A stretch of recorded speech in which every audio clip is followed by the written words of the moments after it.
Dynamique Opinion, exprimez-vous. Donc Martin Fayulu risque la prison. Ouais, il est en train de pousser les bouchons loin et il doit être sûr du La mouvement. porte de la prison l'attend déjà juste devant. Et la porte de la gloire. Si ça finit mal, de ces soulèvements. si ça finit mal, il n'a pas bien préparé son truc. Écoutez, il va finir en prison. Qui vont Il avait lancé sa mobiliser journée pour Martin vivant. Fayulu? Et qui vont mobiliser pour Martin Fayulu? C'est une très bonne question. Que ce soit Moïse Katumbi et Bemba, excusez-moi de faire un mauvais commentaire sur Bemba, Bemba il est fini politiquement. Et si Martin Fayulu suit Bemba, c'est suicidaire. Parce que Bemba dans ces pays, il ne peut exercer aucune fonction à moins d'une révision constitutionnelle. Il est mort politiquement. Et Martin Fayulu ne peut pas se faire, écoutez, manipuler par un macabé politique. Nous devons nous dire la vérité. Dynamique Opinion, exprimez-vous. Réunion interinstitutionnelle, un cadre de concertation ou de prise de décision. On en parle cet après-midi avec le maître Franck Chituka sur votre magazine Dynamique Opinion, sur votre chaîne Dynamique Info, à qui j'ai dit bonjour maître. Bonjour Noël, bonjour magazine Dynamique Info, bonjour à tous ceux-là qui vont nous suivre. Nous avons le vrai plaisir de vous recevoir cet après-midi pour discuter actualité. Vous savez, aujourd'hui, l'actualité, c'est aussi l'opinion. L'opinion, c'est un élément important de la vie d'un être humain. Pourquoi? Parce que lorsque, aussi longtemps que vous émettez des opinions, vous donnez aussi de l'éclairage au petit peuple et à la vie humaine de savoir comment s'y conduire. C'est pourquoi nous vous invitons à discuter sur l'actualité politique. Merci beaucoup de cet honneur que vous nous faisiez. Pour nous, c'est un honneur en ces jours. Le pays est entre la compréhension et l'incompréhension. Il est de notre devoir et nous avons l'obligation de résultat de donner la direction à cette marche de la République. Il est de notre devoir en tant que scientifique à donner cette direction. De ne pas laisser les choses aller de sa manière. Ouais, parce que avec les réseaux sociaux et tout ça, nous voyons le point de vue qui pouvait être donné dans des bars, le point de vue qui pouvait être donné dans la rue, dans des taxis, prendre la force de loi et empoisonner l'opinion de toute une population. Exactement, aujourd'hui, le peuple est facile à être mobilisé juste par un tweet, un commentaire de quelqu'un. C'est comme ça que nous disons qu'il est de notre devoir traditionnel de ne pas laisser l'interprétation de loi, de ne pas laisser la conduite de l'opinion aux internautes. En tout cas, maître Franck Chituka est un maître, est un avocat et aussi conseiller juridique aux forces du futur. Maître Franck Chituka, dites-moi, est-ce que Félix n'avait-il pas autre choix que de suspendre l'installation du Sénat? D'entrée de jeu, nous devons dire que dans toute démarche administrative ou juridique, il faut faire toujours la balance de la valeur à protéger. Pour moi, je pense qu'une haute institution que le Sénat, qui représente la sommité, la sagesse en matière de légifération, puisse avoir comme sous-bassement la correction. Je crois qu'il est de bonne loi que le président ait suspendu jusqu'à ce que les enquêtes vont finir l'installation de cette institution. Est-ce que la compétence lui revient de suspendre l'installation du Sénat? Puisqu'aujourd'hui, vous savez, il y a maintenant le ping-pong. Il y a autre part, il y a des sénateurs du FCC qui se réclament le droit d'être investis et prendre l'exercice de leur mandat. Moi, je pense que les gens doivent comprendre certaines choses. Je ne suis pas constitutionnaliste, mais j'ai quelques notions sur la Constitution, ok? Mais attention, comme tout juriste, je maîtrise très bien l'interprétation de règles juridiques. au-delà de ne pas être constitutionnaliste.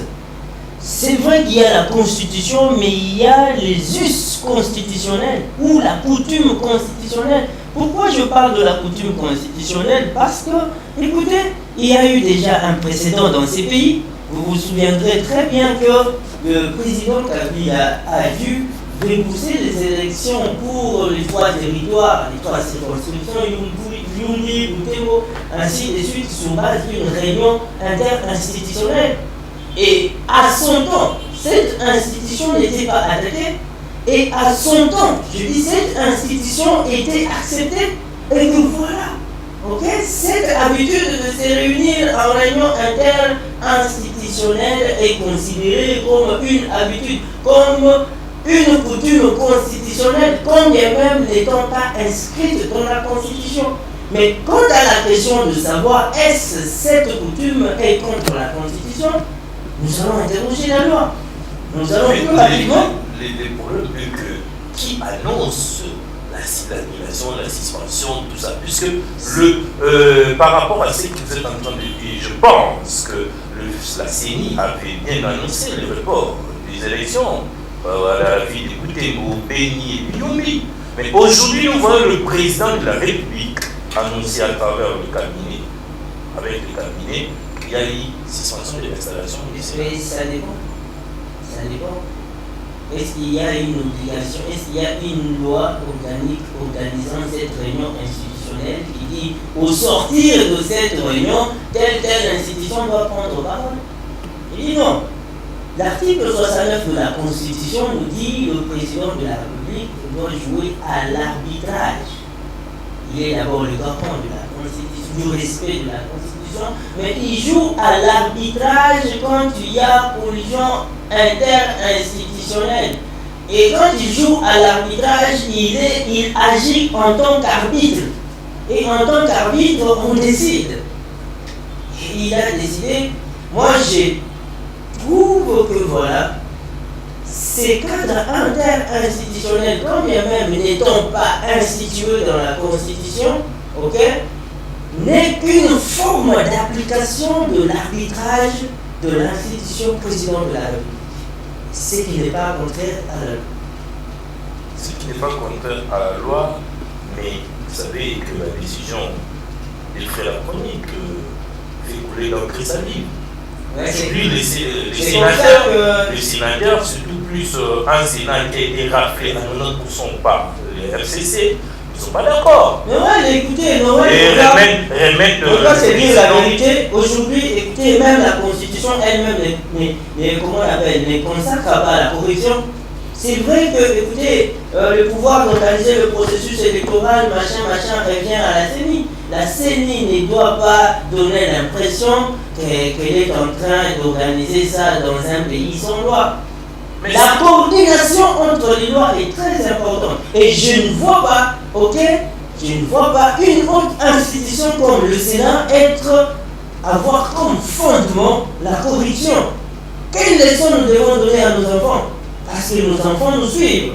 Aujourd'hui, laisser cette institution être installée, d'ailleurs ça pose un problème de droit. Lequel problème de droit? Je vais vous le soulever. Vous savez très bien que non, une fois qu'ils sont validés, les parlementaires, et que comment on appelle ceux-là qui doivent réclamer, introduire le recours, n'ont qu'un délai, ça doit être, si je ne m'abuse pas, de 5 jours par là. Écoutez, il y a des soupçons sérieux sur leur corruption.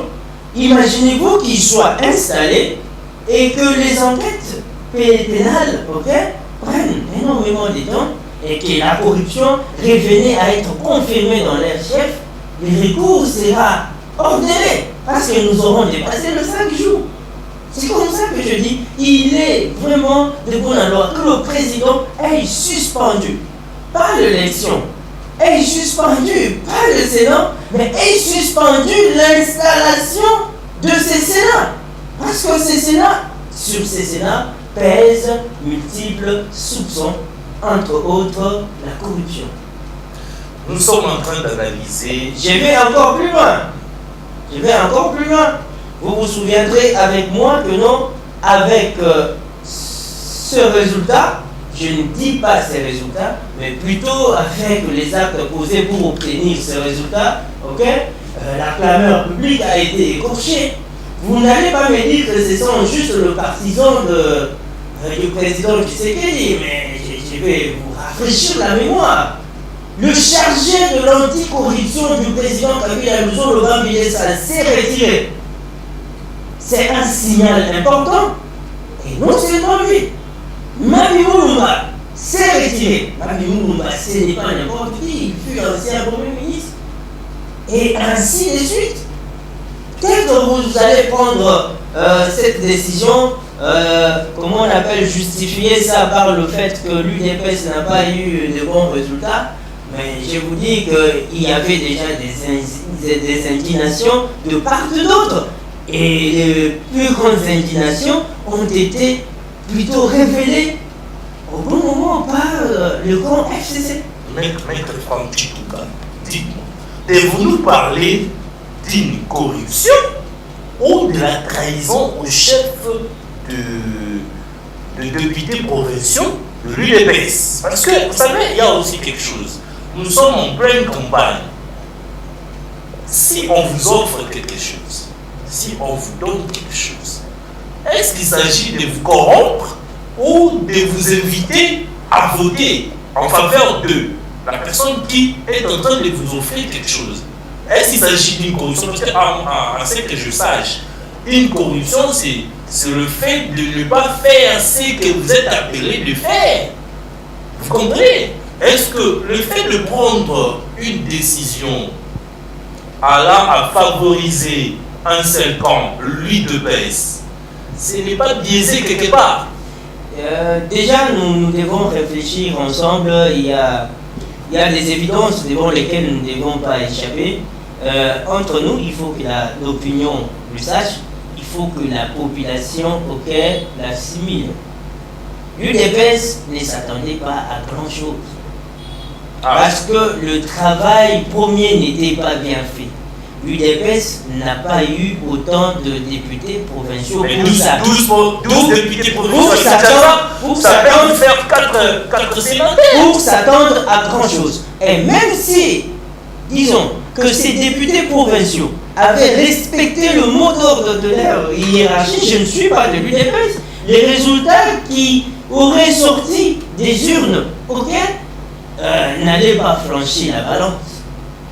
L'UDPS allait toujours être minoritaire. Mais ce qui a fâché, c'est quoi? C'est que, écoutez, avec le peu que vous avez, vous n'avez pas donné le bon résultat. Juridiquement, moi je dis juridiquement, juridiquement, il y a des preuves à fournir pour établir cette incrimination de corruption. La personne jouit de la présomption d'innocence. Mais en tout cas, la présomption d'innocence a son autre face. C'est la présomption de la culpabilité. Sinon, on ne les aurait pas poursuivis. C'est parce qu'ils sont présumés coupables. Vous êtes coupable quelque part. C'est comme ça que les enquêtes les uns et les autres. Ce ne sont pas de fausses accusations, parce que la présomption d'innocence, oui, c'est un principe, mais il a un revers, c'est la présomption de la culpabilité, sinon on aurait poursuivi tout le monde. Si on doit ouvrir je voudrais répondre à ta question, Noël, ta question concernant la trahison ou bien la corruption. Je ne sais pas ce que nos frères de l'UDPS ont entamé comme démarche sur le plan judiciaire, mais selon ce que j'ai eu à entendre, l'UDPS a posé un bon acte. Délivrer ses propres enfants. Et c'est un signe fort. Et c'est pas ce qu'a fait les autres regroupements politiques. D'ailleurs, la MONCA s'attendait mieux au sénatorial. Le PPRD s'attendait. Le PPRD, je parle pas du FCC, je parle du PPRD. Non, mais attendez. Mais écoute, je suis en train d'y aller. La MONCA, c'est le comportement. La MONCA s'est réjouie de l'échec de l'UDPS au moment où son propre échec il est beaucoup plus puissant. La MONCA a fait ses députés. Il y a eu beaucoup de députés provinciaux qui commettent l'acte citoyen. celui du contrôle citoyen, de livrer ses enfants, soi-disant corrompus, à la justice. Et ça, c'est un acte fort de l'UDPS. Je ne suis pas de l'UDPS, mais je prends ça avec beaucoup de satisfaction. Parce que couvrir les corrompus reviendrait aussi à cacher ce qui s'est passé. Parce que la satisfaction, le résultat, l'échec de notre ennemi ou l'échec de notre partenaire ne doit pas effacer les valeurs sur lesquelles est fondée la nation. Entre autres, l'intégrité, la probité et la justice. L'UDPS, c'est sur ce que j'ai entendu, attaque ces députés provinciaux, pas parce qu'ils ont voté, parce que le vote, il est secret et libre. Libre, surtout ça. Mais l'UDPS poursuit ces provinciaux parce qu'ils sont présumés avoir été corrompus. Je crois que c'est un grand service que l'on rendrait à la nation. Poursuivre les corrompus, et ça va lancer un message que personne n'est épargné. Si l'UDPS soutient cette action, je félicite. Nous attendons le résultat. S'ils sont condamnés, nous comprendrons que l'UDPS vient de donner un goût de justice, parce que même ses propres enfants ne sont pas prêts. Tout le monde est en dessous de la loi.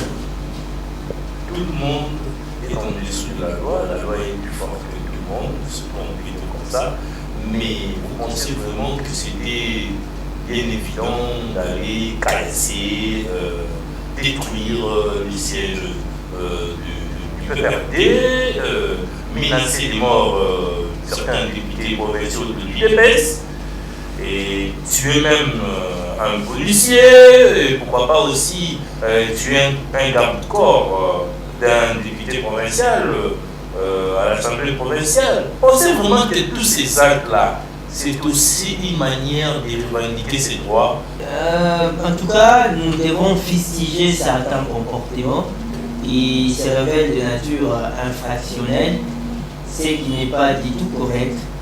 Revendiquer un droit n'est pas synonyme de passer à la violence. Mais au-delà de tout cela, moi je suis d'accord que ceux-là qui ont commis des actes ainsi soient traînés devant la justice. Mais il y a un message fort que la population vient de lancer. C'est le contrôle citoyen sur les institutions.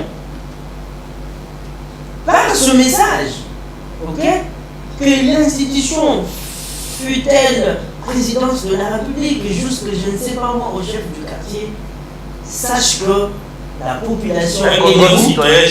Jusqu'à Kingakati, essayer de... La population est debout, et la population dorénavant ne va pas tolérer les antivaleurs.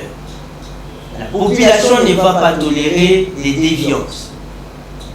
Parce que, écoutez, ces mêmes députés provinciaux, j'ai suivi sur les réseaux sociaux, ils sont en train de dire nous n'avons pas reçu l'argent du parti, mais ils ont reçu les voix de qui?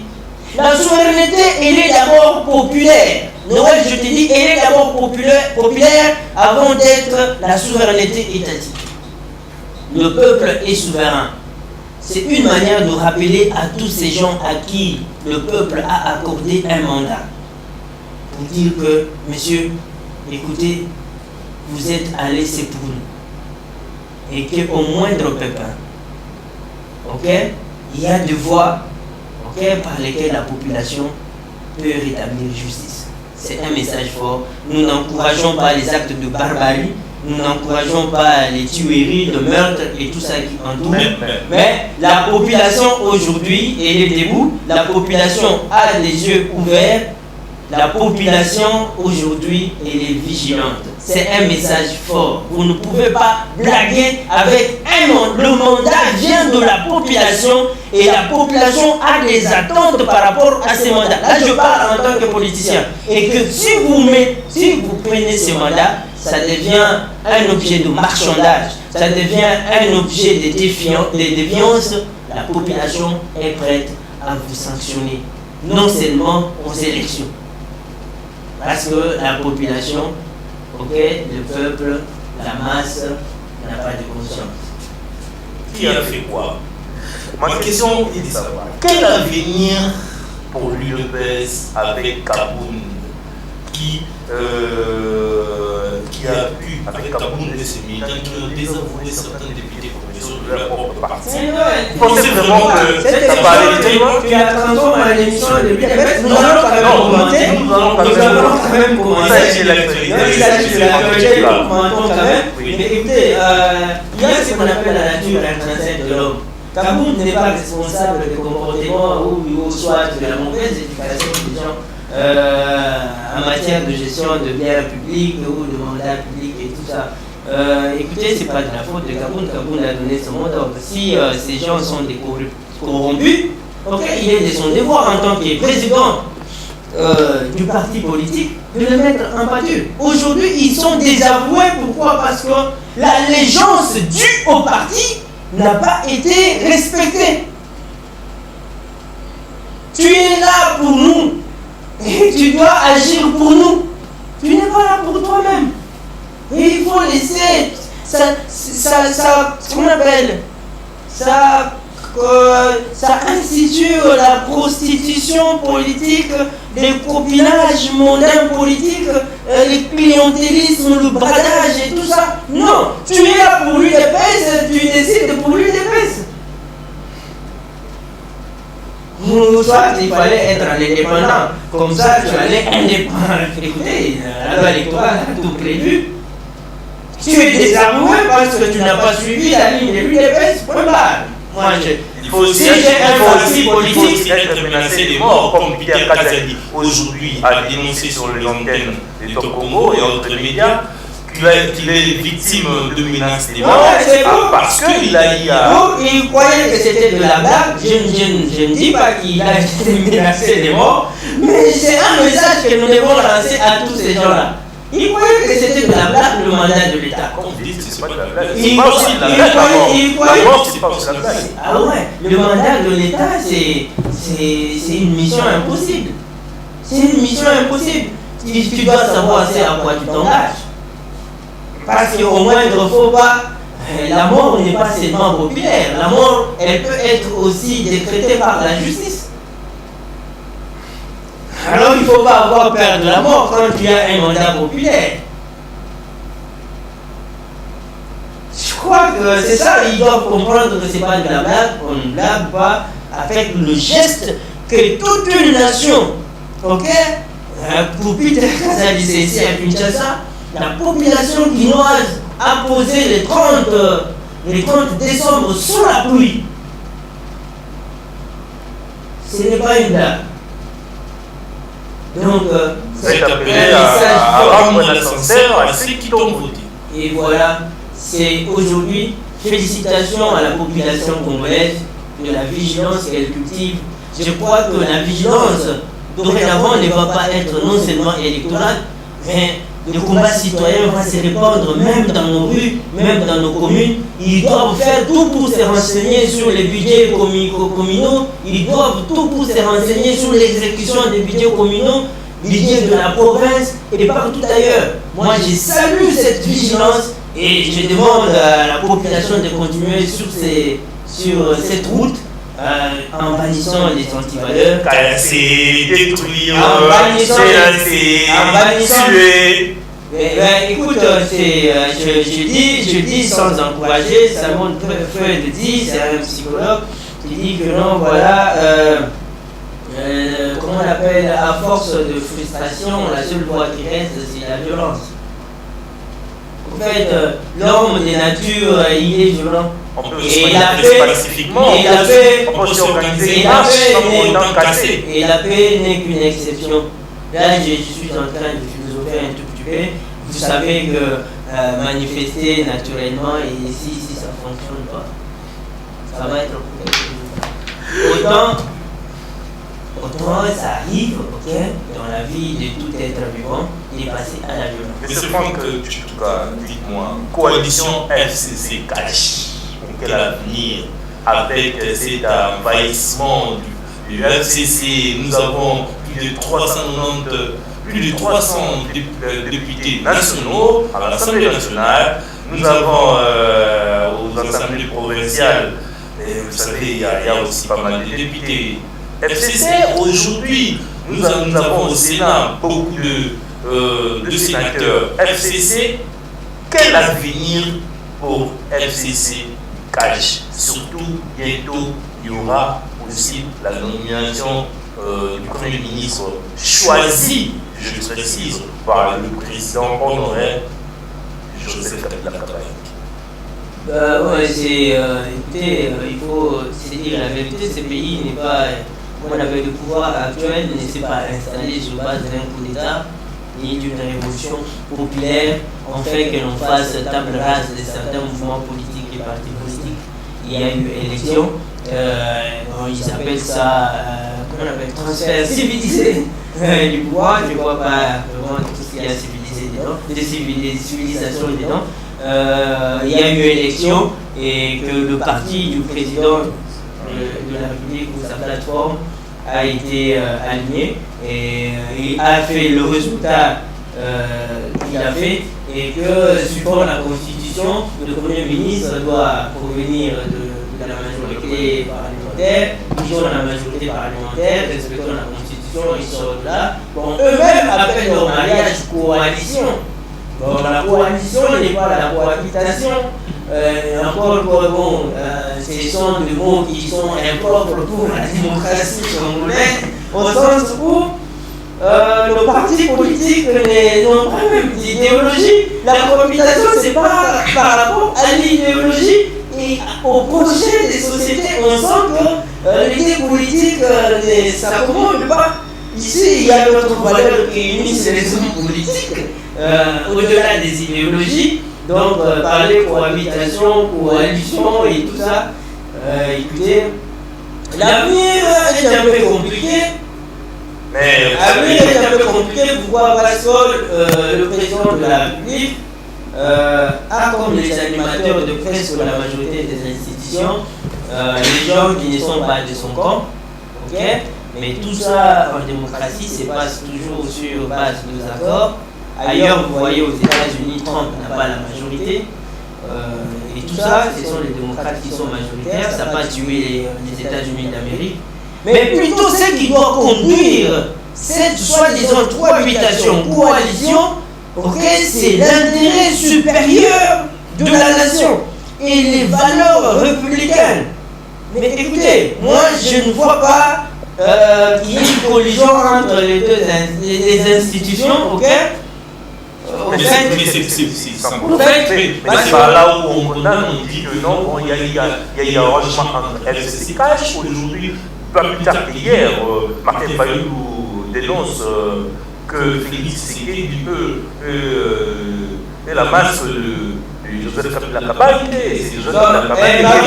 Si c'était Martin Fayulu qui avait gagné les élections, il a révisé. Non, mais si c'était lui, ne supputons pas les choses, ne spéculons pas. Si c'était Martin Fayulu lui qui avait gagné les élections, est-ce qu'aura-t-il la majorité au Parlement? Il serait toujours en même circonstance. C'est pour dire quoi? Ok? Ce n'est pas la guerre sur la démocratie. Et la gestion commune de la chose publique, même aux États-Unis, on signe des accords. Même en France, on signe des accords. Et l'accord n'est pas contre la nature politique. Les accords, c'est la politique elle-même. Moi, je pense que s'il y a eu un accord entre le FCC et le CAC, et l'accord, ok, on ne peut pas s'en passer de l'accord en de telles circonstances. Pourquoi? Parce que le président n'a pas la majorité au Parlement. L'accord existe, et je dis et je persiste, mais c'est nous qui ne savons pas si cet accord porte sur nous. Ce n'est pas un tabou faire un accord dans de telles circonstances. Aussi longtemps que cet accord ne sera pas dénoncé, on ne saura pas qu'est-ce qui se cache. Alors, ne spéculons pas. Parce que si réellement il y avait un accord de partage des pouvoirs, il n'y aurait pas eu de frustration sénatoriale. Sinon, s'il y avait le peuple a rien. S'il y avait des accords, ok? Il y avait des accords sur les pouvoirs, comme les prétendent les autres. Moi, je suis en train de faire mon analyse, ok? Il se serait déjà convenu que voilà, PPRD, FCC, on va sortir ensemble autant de députés, autant de sénateurs à Kinshasa, on va sortir autant de sénateurs, tout ça. Il y aurait eu déjà répartition. Il n'y aurait pas eu collision si accord sur partage de pouvoir existait.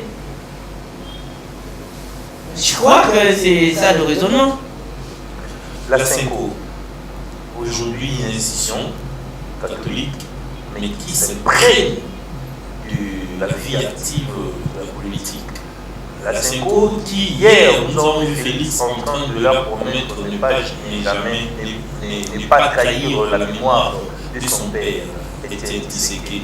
Mais aujourd'hui, nous voyons la Cinco en train d'encourager certains actes contre les antivaleurs causés par Félix Tshisekedi. Pensez-vous que la Cinco est en train d'essayer d'arranger les choses avec Félix Tshisekedi?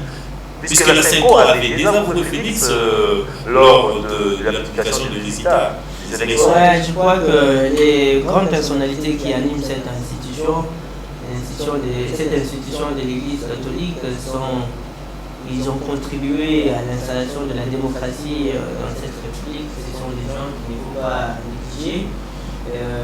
Ils font un travail de titan dans la société civile. C'est louable. Pour ma part, moi je suis avocat, j'étais à la Cour constitutionnelle. Moi j'ai pensé que la Cinco, en désavouant Félix Tshisekedi, allait amener des éléments de preuve. Si elle n'avait pas qualité d'amener ça, comment on appelle, à la Cour constitutionnelle, elle pouvait même passer ses preuves à Fayoulou. Comme ça, Fayoulou allait faire tomber cette élection parce que tout le monde attendait. Et on n'a pas vu ça. Alors, qu'est-ce qu'on s'est dit? Qu'est-ce qu'on s'est dit? On fait quoi sur les problèmes? Nous sommes dans un monde rationnel. C'est ça les problèmes. Puisque parlons de la Mouka. Qui reste derrière Martin Fayoulou aujourd'hui? Puisque nous voyons Félix Moïse Katumbi faire les beaux-yeux à Félix Tshisekedi pour essayer de revenir ici en RDC, je ne sais pas comment on répéter. Mais Moïse Katumbi est fils de ces pays. Ok? La Mouka est constituée des gens que vous connaissez très bien, Mozito, Matungulu, Bemba, ainsi que Katumbi. Écoute, la Mouka c'est, comment on appelle, Fayoulou. Fayoulou, c'est un robot fabriqué. De qui? Fabriqué par Moïse, Bemba et autres. Et Mozito. Et maintenant, après les élections, c'est normal qu'il se pose la question sur l'avenir de la Mouka. Un robot fabriqué, mais qui a de l'ancrage, vous savez.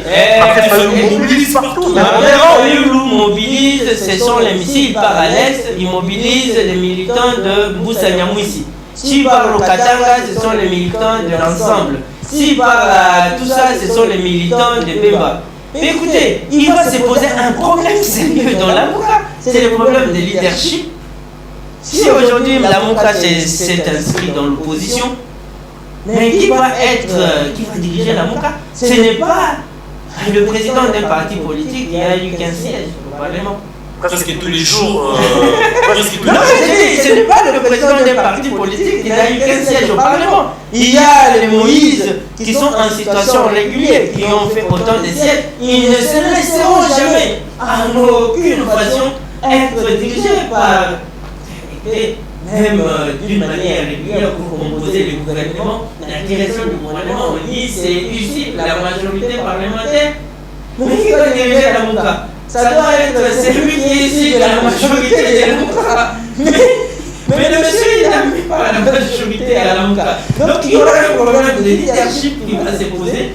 Au point que accepter, parce que les n'est pas un grand parti aujourd'hui. Alors, dites aussi à Martin qu'il n'est pas une grande personnalité, il a été Il revendique le vrai héritier d'Étienne Tshisekedi. Il a hérité de quoi? Il a hérité de tout. Le peuple. Quoi? Le peuple.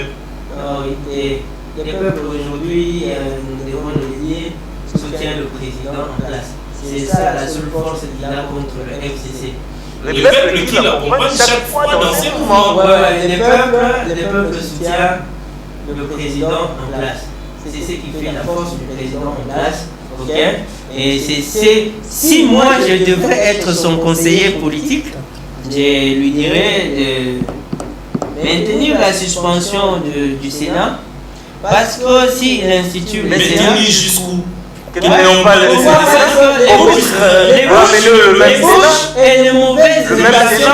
bouches et les mauvaises intentions, ok, c'est délit déjà du côté du FCC.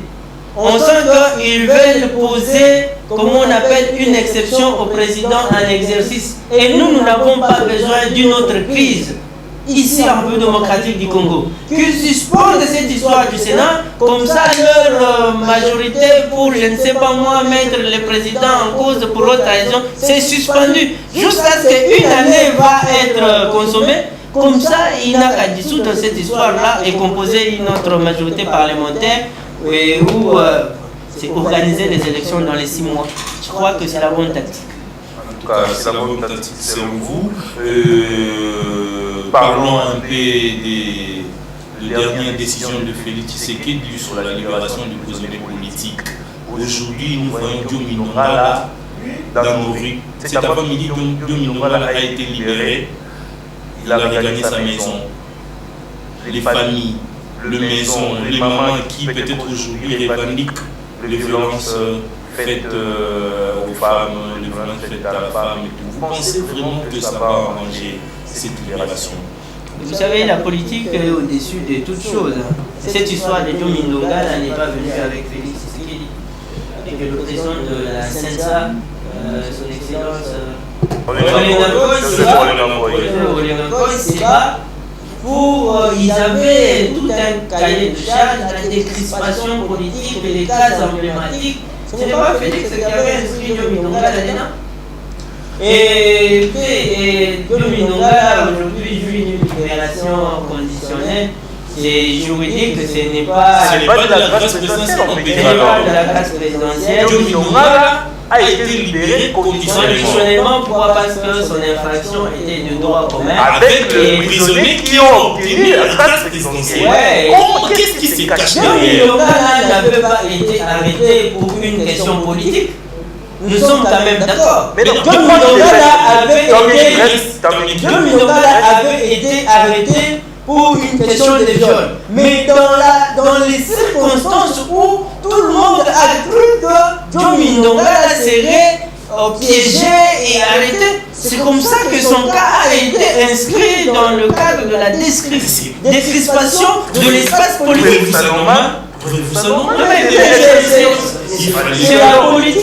C'est la politique et la politique a décidé ainsi. Ce n'est pas avec Félix Tshisekedi, c'est depuis la CENSA et depuis la Saint-Sylvestre. Des crispations politiques devraient être faites et si lui a été inscrit, il a satisfait à ses cahiers de charges. Mais c'est ça le problème. C'est ça le problème. Vous libérez des prisonniers politiques, mais entre-temps vous libérez un violeur. Écoutez, même les violeurs du point de vue de la loi pénale, du point de vue de la procédure pénale, le droit pénal général, peuvent bénéficier de la liberté conditionnelle s'ils se comportent bien en prison. En tout cas, quels sont, parce que je ne sais pas si nous devons encore revenir sur cette question, parce que nous sommes en train de citer, quelles sont les prérogatives constitutionnelles pour Félix Tshisekedi en ces moments si il n'a pas de gouvernement? Non, il ne faut pas dire en ce moment s'il n'a pas de Félix Tshisekedi n'a pas de gouvernement. Ça c'est sûr, il n'y a pas de gouvernement. Pourquoi? Parce que le Premier ministre est issu de la majorité parlementaire, c'est lui qui mène le gouvernement. Il a le pouvoir de dissoudre le Parlement et recomposer les choses, mais cela dépendra de sa stratégie, ok? Parce qu'on ne fait pas des choses comme ça sans pour autant préparer la suite. Okay? il peut dissoudre le Parlement, tout comme il peut, toujours comme moi j'ai dit, le monsieur, il a la population, agir par des motions populaires. Parce que la souveraineté, c'est vrai, au niveau du Parlement, c'est au second degré. Mais la première souveraineté, elle est populaire. Je pense qu'il doit capitaliser cet amour. Et comme tout le monde espère en lui, vous voyez, tous les cadavres dans les syndicats de l'administration publique, dans les sociétés publiques et tout ça. Aujourd'hui, on se demande, nous avons 120 mois d'impayement. Comment vous avez réussi à faire ça? C'est là Comment vous avez supporté tout ça?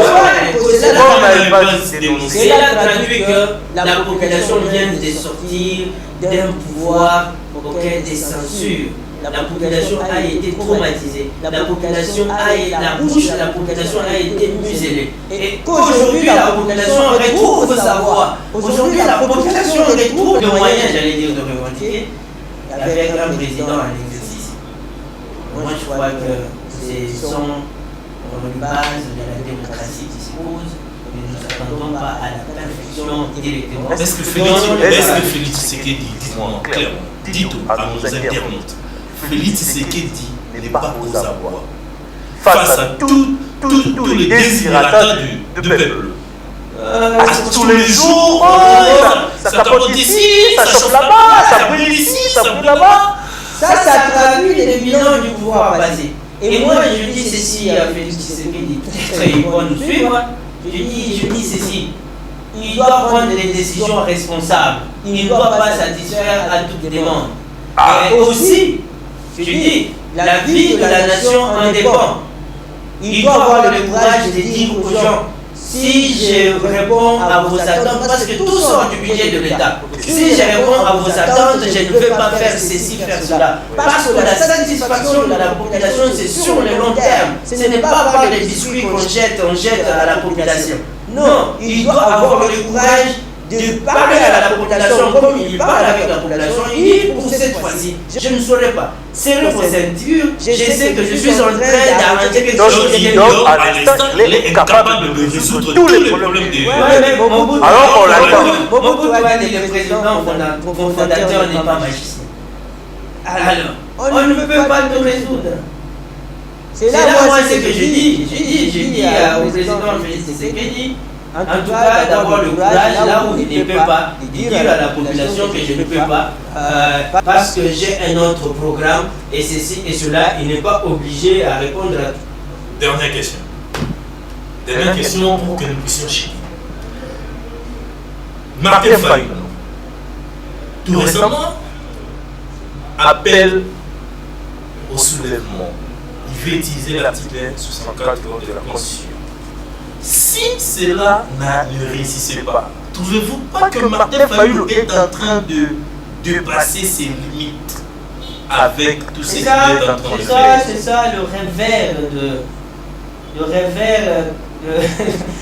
de la loi. C'est ça aussi l'hérésie de la loi.